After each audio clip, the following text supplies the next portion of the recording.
তাহলে রিজিক নিয়ে এত টেনশন করার কি আছে ভাই? টেনশনে কিছু আছে? কার কাছে রিজিক? আল্লাহ লিখে রাখছেন না? ইনশাআল্লাহ এর বাইরে কিছু হবে? হবে না। অতএব এত দুশ্চিন্তার কিছু নাই। জীবনকে নিয়ে এত দুশ্চিন্তার কিছু নাই। জীবনটাকে কোরআন সুন্নাহর আলোকে এনজয় করেন। একটা বই আছে না, এনজয় ইওর লাইফ, বইটা পড়েছেন? কোরআন সুন্নাহকে দিয়ে জীবনকে এনজয় করা যায়। কোরআন এবং সুন্নাহর আনুগত্যের মধ্য দিয়ে আপনি জীবনকে উপভোগ করেন। টেনশন করার দরকার নেই। মনে রাখবেন, আল্লাহ যদি আপনার সাথে থাকেন এবং আল্লাহ যদি আপনাকে কবুল করেন, পৃথিবীর কোনো শক্তি নাই আপনাকে টলাবে। পৃথিবীর কোনো শক্তি নাই, পৃথিবীর সমস্ত শক্তি একত্রিত হয়ে আপনার চুল বাঁকা করতে পারবে না, যদি আল্লাহ আপনার সাথে থাকে। আর যদি আল্লাহ আপনার সাথে না থাকে, আইওয়াস শোডাউন দিয়ে কোনো লাভ হবে না, কেউ আপনাকে বাঁচাতে পারবে। অতএব আল্লাহকে আপন করে নেন, যার যার হক তাকে তাকে দেন, নিজের হক আল্লাহর কাছে চেয়ে নেন, ইনশাআল্লাহ আপনি সুখে থাকবেন। তাকদীর আল্লাহ পাক লিখে ফেলেছেন। এরপরে আল্লাহ রাব্বুল আলামিন কি লিখেছেন? এরপরে আল্লাহ রাব্বুল আলামিন মহাবিশ্ব সৃষ্টি করেছেন 6 দিনে। কয় দিনে? কোরআনে দলিল আছে, হুয়াল্লাযী খালাকাস সামাওয়াতি ওয়াল আরদা ফি সিত্তাতি আইয়াম। তিনি সেই আল্লাহ যিনি আসমান সমূহ, একটা আসমান নয়, আসমান সমূহ মানে যতগুলো আসমান আছে, আর আমরা জানি 7টা আসমান আছে। কয়টা? 7টা মহাবিশ্ব আছে। এখন পর্যন্ত সায়েন্স যত কিছু আবিষ্কার করেছে, এগুলো প্রথম মহাবিশ্বের আবিষ্কার। দ্বিতীয়টাতে ওরা যেতেই পারেনি এখন পর্যন্ত। অতদূর পর্যন্ত স্পেসশিপ যেতেই পারবে না। কথা কি বুঝতে পারছেন? এটা প্রথম আসমানের বিষয়। এরকম আরো 6টা আসমান মহাবিশ্ব আল্লাহ পাক প্রস্তুত করেছেন। তারপরে আছে সিদরাতুল মুনতাহা, তার উপর একটা মহাসাগর আছে, তারপরে কুরসি, তার উপর আরশে আজিম, আর আরশে আজিমের উপরে আল্লাহ সুবহানাহু ওয়া তাআলা। এখানে একজন মানুষ ওই পর্যন্ত চলে গিয়েছিলেন। তিনি কে? মুহাম্মদুর রাসূলুল্লাহ সাল্লাল্লাহু আলাইহি ওয়াসাল্লাম। তার মর্যাদা আর বোঝার বাকি আছে? তো সবার প্রতি অনুরোধ থাকবে, সেই ব্যক্তি, সেই নবী মুহাম্মদ সাল্লাল্লাহু আলাইহি ওয়াসাল্লামের সুন্নাহ মাফিক জীবন যাপন করেন। আল্লাহ পাক তৌফিক দান করুন। এবং এই সুন্নাহটা জীবনের একটা ক্ষেত্রে মানলে হবে না, জীবনের সমস্ত ক্ষেত্রেই মানতে চেষ্টা করতে হবে। আল্লাহ পাক তৌফিক দান করুন। আল্লাহ রাব্বুল আলামিন এরপরে মহাবিশ্ব সৃষ্টি করে দীর্ঘদিন পর্যন্ত, অনন্তকাল বলবো না, দীর্ঘদিন পর্যন্ত মানুষ সৃষ্টি করেন নাই। জি, সূরা দাহরের প্রথম আয়াতে আল্লাহ পাক বলেছেন, হাল আতা আলাল ইনসান হিনুম মিনাদ দাহরি লাম ইয়াকুন শাইআম মাযকুরা।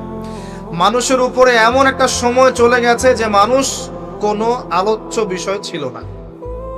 মানে মানুষ সৃষ্টি করা হবে, এখন দুনিয়া যা হচ্ছে দেখতে পাচ্ছেন, আমরা কোনো টপিকই ছিলাম না। এত সময় চলে গেছে মহাবিশ্ব। এখন মনে হয় দুনিয়াটা আমাদের, তাই না? মানুষই সব, মানুষই এই দুনিয়ার পলিটিক্যাল মালিক, ইকোনমিক মালিক, সংস্কৃতির মালিক, পরিবার, ব্যক্তি, সমাজ, সবকিছু মালিককে মালিক মনে হয় এখন মানুষকে। কিন্তু এমন একটা সময় ছিল যখন আল্লাহ বলছেন মানুষ সৃষ্টি হবে, এই বিষয়টা অনেক দূরের পথ ছিল। আল্লাহর জ্ঞানে ছিল, কিন্তু মহাবিশ্বে মানুষের অস্তিত্ব ছিল না। এই মহাবিশ্বেই মানুষের অস্তিত্ব ছিল না। আল্লাহ রাব্বুল আলামিন মহাবিশ্ব সৃষ্টি করেছেন কুন ফায়াকুন, হও হয়ে যাও। সূরা আম্বিয়ার 30 নম্বর আয়াতে আল্লাহ পাক বলেছেন, আওয়ালাম ইয়ারাল্লাযীনা কাফার, কাফেররা কি লক্ষ্য করে দেখে না, আন্নাস সামাওয়াতি ওয়াল আরদা কানাতা রাতকান ফাফাতাকনাহুমা, কাফেররা কি লক্ষ্য করে দেখে না যে আসমান সমূহ এবং জমিন একটা বিন্দুর মধ্যে একত্রিত ছিল, আমি আল্লাহ এটাকে বিস্ফোরিত করে দিয়েছি, পৃথক করে দিয়েছি। এটা সায়েন্সের একটা থিওরির সাথে মেলে না। কোন থিওরি? তারা বলছে বিগ ব্যাং থেকে সব সৃষ্টি হয়েছে, আর আল্লাহ পাক বলছেন বিগ ব্যাং আমি ঘটিয়েছি। তাহলে চিন্তা যেখানে শেষ, আল্লাহ পাকের কুদরত সেখান থেকে কি শুরু। তা আমরা সীমাবদ্ধতা বুঝতে পারছি সায়েন্সের। আমি নিজেও সায়েন্সের ছাত্র, বাট আমি এটা স্বীকার করি যে সায়েন্স সবকিছুর সমাধান দিতে পারবে না। কারণ আপনি কমন একটা প্রশ্ন করেন যে রূহ কাকে বলে, সায়েন্সকে বলেন যে can you give us the definition of রূহ, আমাদেরকে রূহের সংজ্ঞা দিতে পারবেন? রূহটা কঠিন নাকি তরল, না বায়বীয় না কি, আপনি কি ব্যাখ্যা করতে পারবেন? পারবেন না। সিম্পল। জিন জাতির ব্যাখ্যা দেন, ফেরেশতার ব্যাখ্যা দেন, কবরের আযাবের ব্যাখ্যা দেন, জান্নাত জাহান্নাম, হুর পরীর ব্যাখ্যা দেন। হুর পরী না, হুরুন আইন, ভুল হয়েছে, হুরুন আইন। মিজান, পুলসিরাত এগুলোর ব্যাখ্যা দিতে পারবে? আমাদের আত্মাটারই তো ব্যাখ্যা দিতে পারছে না। ঘুম, স্বপ্নের ব্যাখ্যা দিতে পারবে? ঘুমন্ত অবস্থায় মানুষ হাসছে এবং কাঁদছে, কি জন্যে? ব্যাখ্যা দিতে পারবে? স্বপ্ন দেখছে, কোত্থেকে স্বপ্ন আসছে, আর স্বপ্ন মাঝে মাঝে সত্য কেমন করে হচ্ছে, এর ব্যাখ্যা দিতে পারবে? স্বপ্ন সত্যি হয় না? শেষ জামানায় মুমিনদের স্বপ্ন বেশি বেশি সত্য হবে, এমনও এসেছে হাদিসে। আখিরুজ্জামানে মুমিনদের স্বপ্ন সত্যি হবে। নবী সাল্লাল্লাহু আলাইহি ওয়াসাল্লাম নবুয়তের আগে এমন স্বপ্ন দেখতেন সকালবেলা সত্য হয়ে যেত। নবুয়তের একটা অংশ স্বপ্ন, 36 ভাগের 1 ভাগ সত্য স্বপ্ন। যাই হোক, আমরা টপিকে চলে আসি। আল্লাহ রাব্বুল আলামিন বিগ ব্যাং দিয়ে মহাবিশ্ব সৃষ্টি করার পর সুদীর্ঘকাল পর্যন্ত মানুষকে সৃষ্টি করেন নাই। এরপরে অনেক সময় পর আল্লাহ পাক ফেরেশতাদেরকে ডেকে বলছেন এই আয়াতটা, যে হে ফেরেশতারা, আমি পৃথিবীতে আমার খলিফা পাঠাতে চাই, মানুষকে আমার খলিফা করে পাঠাতে চাই। খলিফা কি জিনিস? যিনি কাপড় সেলাই করেন তিনি খলিফা? খলিফা কি জিনিস? খলিফার ডেফিনেশনটা শোনে না। আল্লাহ পাক আদম আলাইহিস সালাম ছাড়াও আরো একজন নবীর ব্যাপারে খলিফা শব্দ ব্যবহার করেছেন, তার নাম কি? শুকরান, কে বলেছেন? জাযাকাল্লাহ। দাউদ আলাইহিস সালাম, তার ব্যাপারে আল্লাহ পাক বলেছেন তিনি ছিলেন খলিফা। কোন সূরা? সূরা সাদ। কোন সূরা? সূরা সাদ। আল্লাহ পাক বলেছেন, ইয়া দাউদ, হে দাউদ, ইন্না জাআলনাকা খলিফাতান ফিল আরদ, নিশ্চয়ই আমি তোমাকে পৃথিবীতে আমার খলিফা করেছি।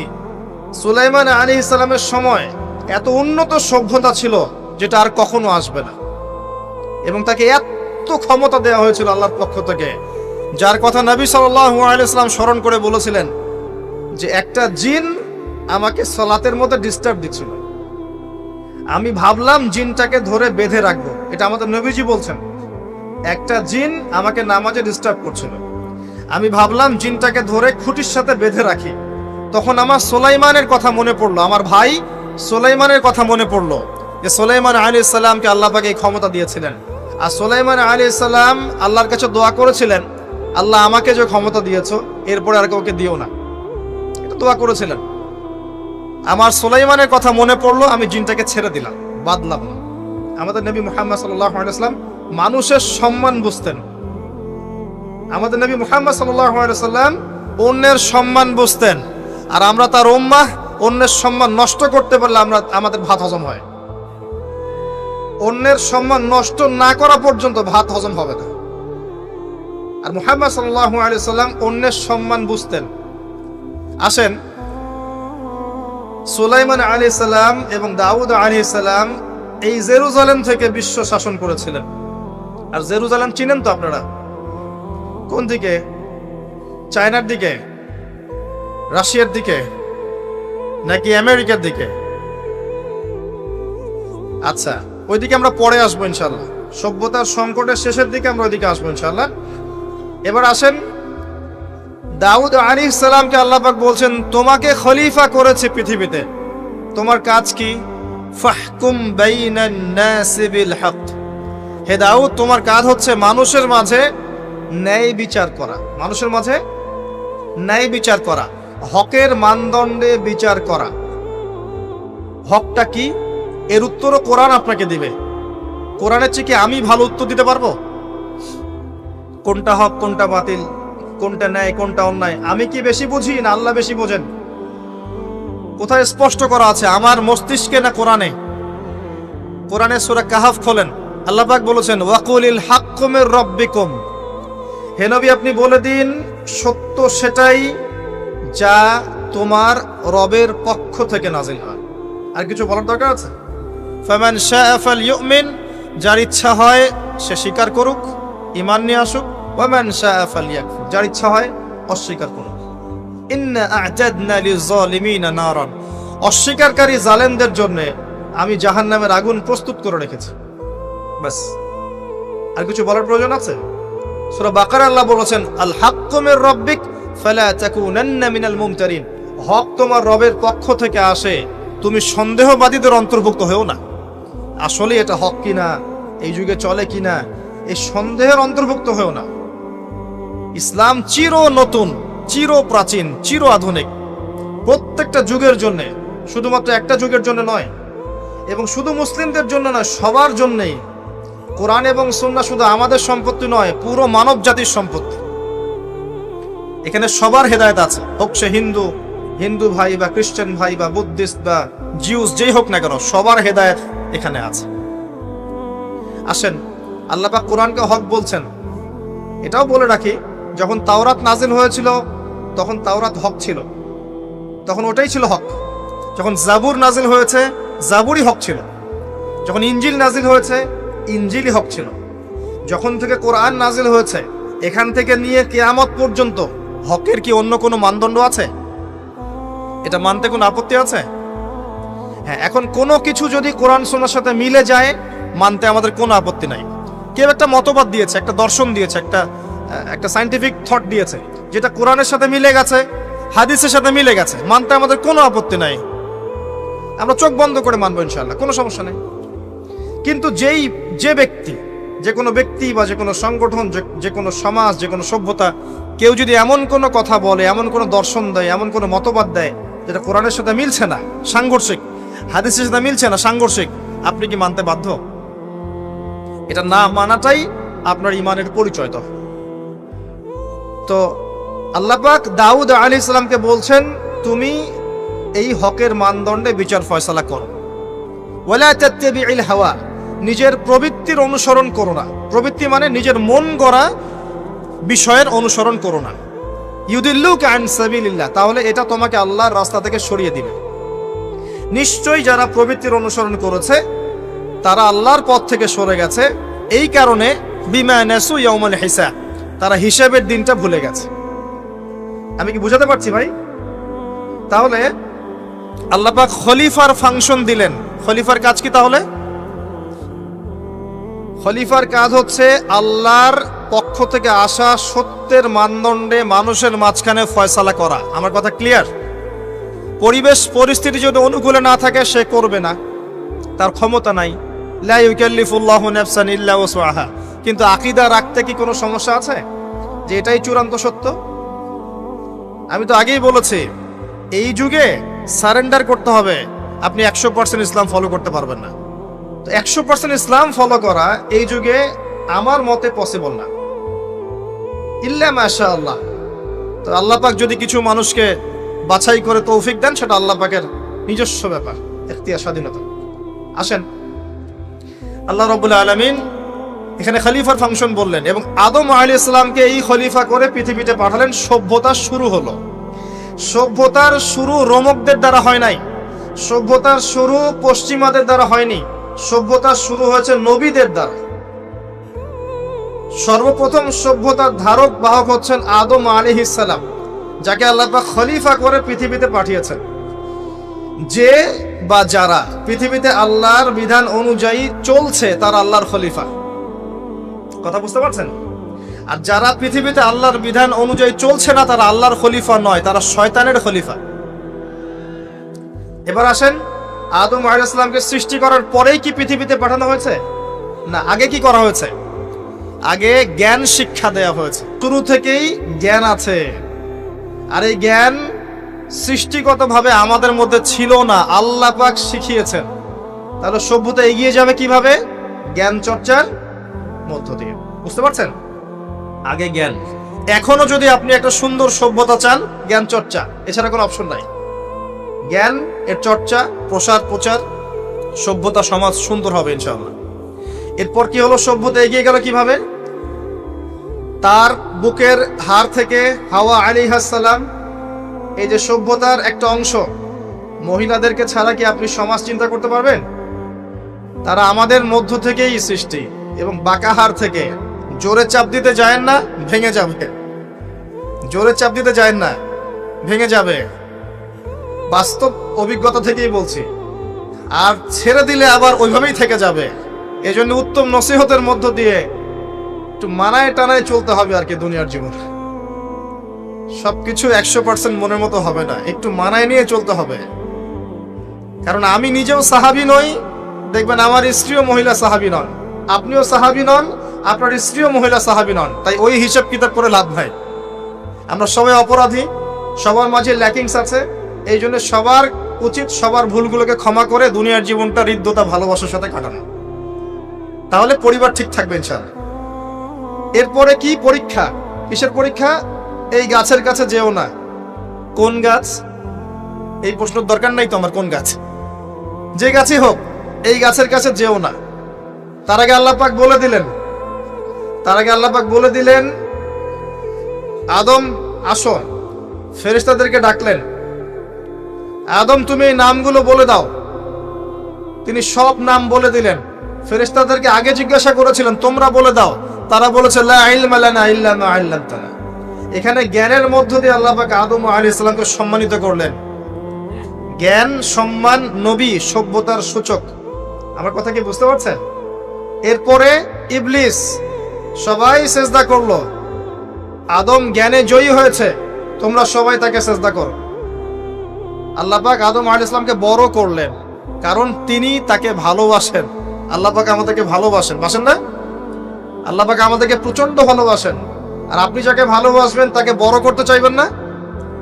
আল্লাহ পাক আদম আলাইহিস সালামকে উঁচু করলেন, তোমরা আদমকে সিজদা করো। ওয়া ইয কুলনা লিল মালাইকাতি ইসজুদু লিআদম ফাসাজাদু, সবাই সিজদা করলো ইল্লা ইবলিস। ইবলিস কেন সিজদা করলো না? কিয়াস করলো, খলাকতানি মিন নার ওয়া খলাকতাহু মিন তিন। আমাকে সৃষ্টি করেছেন আগুন দিয়ে, তাকে সৃষ্টি করেছেন মাটি দিয়ে, আমি কেন তাকে সিজদা করতে যাব? রিমেম্বার, লিসেন টু মি, ইবলিসের জ্ঞান ছিল, ইবলিসের আমল ছিল। আই রিপিট, ইবলিসের জ্ঞান ছিল, ইবলিসের আমল ছিল। ইবলিসের মাঝে বিনয় ছিল না, অহংকার ছিল। ইবলিস ধ্বংস হয়ে গেছে। যদি আমাদের জ্ঞান, আমাদের ডিগ্রি, আমাদের সার্টিফিকেট আমাদেরকে অহংকারী বানায়, আমরা ইবলিসের কাতারভুক্ত হয়ে যাব, নাউযুবিল্লাহ। ঠিক আছে? এবার ইবলিসকে বের করে দেয়া হলো, চিরস্থায়ী জাহান্নামী, অভিশপ্ত করা হলো। আদম এবং হাওয়া আলাইহিস সালাম জান্নাতে রাখা হলো। গাছের কাছে যেও না, তারা চলে গেলেন। কিভাবে চলে গেলেন? এখানে আসেন। ইবলিস এসে ওয়াসওয়াসা দিয়েছে। কি ওয়াসওয়াসা সেটা শোনেন। এটা একটা ভালো প্রশ্ন। কোন ওয়াসওয়াসায় পড়ে তারা এই কাজটা করে ফেললেন? এটা সূরা তহার মধ্যে আছে। কোন সূরা? তহা। এখানে আল্লাহ পাক বলেছেন, ইবলিস এসে বলেছিল যে তোমরা যদি ওই গাছের কাছে যাও এবং এর ফল খাও, তাহলে তোমরা চিরস্থায়িত্ব লাভ করবে। চিরস্থায়িত্ব, অমর হয়ে যাবে, অমর। কথা বুঝতে পারছেন? অমরত্ব। অমরত্বের টোপ দিয়ে ইবলিস এভাবে ওয়াসওয়াসা দিয়েছে আমাদের পিতাকে, আমাদের মাকে। এর ফলশ্রুতিতে আল্লাহ রাব্বুল আলামিন আমাদেরকে নামিয়ে দিয়েছেন পৃথিবীতে। আল্লাহ পাক নামিয়ে দেওয়ার সময় আদম এবং হাওয়া আলাইহিস সালাম তাদেরকে ক্ষমা করে দিয়েছেন, কিন্তু একটা সময় দিয়েছেন, এখন আর জান্নাতে থাকা হবে না, পৃথিবীতে চলে যাও, এখানেও চিরস্থায়ী জীবন পাবে না, নির্দিষ্ট সময় থাকবে। এর মধ্যে আমি তোমাদের রিজিক দিব, তোমাদেরকে আমি খাবার দিব, বাসস্থান দিব, সবকিছু দিব, স্ত্রী সন্তান যা যা লাগে মৌলিক চাহিদা সব দিব। তখন যদি তোমরা আমার হেদায়েতকে মেনে চলো, আবার জান্নাতে ফিরে আসবে। যদি না মানো, ইবলিসের সাথে জাহান্নাম। কথা ক্লিয়ার? সহজ সরল জীবন দর্শন, দ্য ফিলোসফি অফ লাইফ। এত দর্শন শেখার দরকার নাই। আমরা দর্শনের বই পড়তে পড়তে মাথা খারাপ হয়ে গেছে। পশ্চিমা দর্শন, জৈন দর্শন, চারবাক দর্শন, ইউরোপিয়ান দর্শন, আধুনিক দর্শন পড়তে পড়তে অবস্থা খারাপ। মার্কসীয় দর্শন।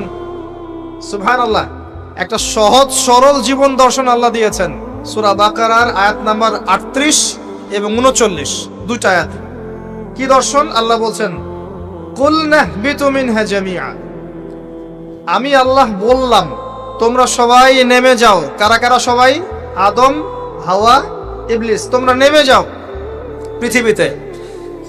ফাইম্মা ইয়াতিয়ান্নাকুম মিন্নি হুদান, তোমাদের কাছে আমার পক্ষ থেকে হেদায়েত আসবে। কি আসবে?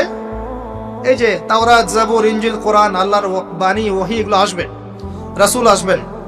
ফামান তাবিআ হুদায়া ফালা খাউফুন আলাইহিম ওয়ালা হুম ইয়াহজানুন। যে বা যারাই আমার এই হেদায়েতকে মেনে চলবে, তাদের বিন্দু মাত্র ভয় নাই, কোনো টেনশন নাই, কোনো ভাবনা নাই। ইনশাআল্লাহ আবার জান্নাতে ফিরে আসবে ইনশাআল্লাহ। সুসংবাদ। ঠিক আছে? তারপরের আয়াত আল্লাহ পাক বলছেন ওয়াল্লাযীনা কাফারু ওয়া কাযযাবু বিআয়াতিনা, কিন্তু যারা আমার আয়াতকে মিথ্যা প্রতিপন্ন করবে এবং অস্বীকার করবে, কুফরি করবে, ফাউলাইকা আসহাবুন নার, এরা হবে জাহান্নামের অধিবাসী। কার সাথে? ইবলিসের সাথে। হুম ফিহা খালিদুন, তারা সেখানে চিরস্থায়ী হবে। সহজ সরল জীবন দর্শন, দ্য ফিলোসফি অফ লাইফ। মানলেই শান্তি, না মানলেই অশান্তি। এরপর একটা চ্যালেঞ্জ, ইবলিস চ্যালেঞ্জও করছে, আল্লাহ তুমি আমাকে বের করে দিয়েছো, ঠিক আছে, আমি আদম সন্তানের ডান দিক থেকে আসব, বাম দিক থেকে আসব, সামন থেকে আসব, পিছন থেকে আসব, তাকে আমি জাহান্নামের পথে নিয়েই ছাড়ব। এটা মনে রাখেন মাথার মতো, ইবলিসের চ্যালেঞ্জ। আর আল্লাহ পাকও সতর্ক করলেন, ইন্নাহু লাকুম আদুউম মুবিন, সে তোমাদের স্পষ্ট শত্রু। এবার পৃথিবীতেও নামিয়ে দিলেন, হেদায়েতও পাঠাচ্ছেন, নবী রাসূল পাঠিয়েছেন। সভ্যতা আস্তে আস্তে এগিয়ে চললো। সভ্যতায় দুইটা শক্তি দেখতে পাচ্ছেন, একটা আল্লাহর পক্ষ থেকে আসা শক্তি, একটা শয়তানি শক্তি। এই দুটো নিয়ে সভ্যতা এগিয়ে চলছে। আবারও বলছি, সভ্যতা শুরু হয়েছে নবী দ্বারা, রোমকদের দ্বারা নয়। সভ্যতা শুরু হয়েছে নবী দ্বারা। মানুষ আগে গাছের ছাল পাতা পরে থাকতো না। সূরা আরাফে আল্লাহ পাক বলেছেন, আমি মানুষের জন্য, আদম হাওয়া আলাইহিস সালাম, তাদের জন্য লেবাস পাঠিয়েছি, পোশাক পাঠিয়েছি। আমি লেবাস নাজিল করেছি উপর থেকে। লোহার খনি দেখেছেন? লোহার খনি কেউ কি বিশ্বাস করবে যে লোহা মহাকাশ থেকে পৃথিবীতে এসে পড়েছে? ওয়ানজালনাল হাদিদ, আল্লাহ পাক বলছে আমি হাদিদ নাজিল করেছি। কোরআন নাজিল করা বোঝেন? কোরআন নাজিল মানে কি? আল্লাহর উপর থেকে কোরআন আসেনি। জিবরাইল আলাইহিস সালাম কোরআন নিয়ে আসছেন না নিচে মুহাম্মদ সাল্লাল্লাহু আলাইহি ওয়াসাল্লামের কাছে? এই যে কোরআন নাজিল হচ্ছে, আনজালা। আল্লাহ পাক এই কথা বলছেন যে লোহা আমি নাজিল করেছি। লোহার একটা অণু আপনি তৈরি করতে পারবেন পৃথিবীতে ল্যাবে বসে? সুবহানাল্লাহ। আল্লাহ পাক নাজিল করেছেন। ঠিক একই ভাবে আল্লাহ পাক পোশাক নাজিল করেছিলেন আদম এবং হাওয়া আলাইহিস সালাম তাদের জন্য। তারা গাছের ছাল পাতা পরে ঘোরাফেরা করতেন না। বোগাস কথাবার্তা শেখায় মানুষ।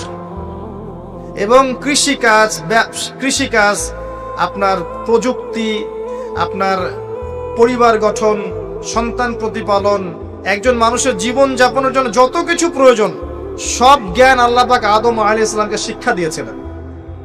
দুনিয়াতে আসার পরে যখন যেটা প্রয়োজন হয়েছে, ওহী নাজিল হয়েছে, জিবরাইল আলাইহিস সালাম তাকে শিখিয়ে দিয়েছেন। মানুষ গুহার মধ্যে ছবি এঁকে থাকতো। আর এরা বলছে আদম আলাইহিস সালাম বানর থেকে হয়েছেন, নাউযুবিল্লাহ। সুবহানাল্লাহ। এটা যারা বিশ্বাস করে তারা সরাসরি কোরআনের সাথে কুফরি করছে, স্পষ্ট কাফের। আদম আলাইহিস সালাম আল্লাহ পাক তাকে হাত দিয়ে সৃষ্টি করেছেন, নিজের হাতে সৃষ্টি করেছেন। তিনি বানর থেকে মানুষ হননি। হ্যাঁ, যারা এই মতবাদটা দিয়েছে ওরা বানর থেকে মানুষ হতে পারে, আমরা হই না। বরং সূরা বাকারা আপনি উল্টা চিত্র দেখতে পারবেন। সূরা বাকারা দেখবেন, পড়তে পড়তে দেখবেন একটা জায়গায় আছে যে শনিবারের সীমা লঙ্ঘন করার জন্য কিছু মানুষকে, বনু ইসরাইলের কিছু মানুষকে আল্লাহ পাক মানুষ থেকে বানর বানিয়ে দিয়েছেন। আছে না দলিল? তাহলে এটার প্রমাণ পাওয়া যাচ্ছে। সুবহানাল্লাহ।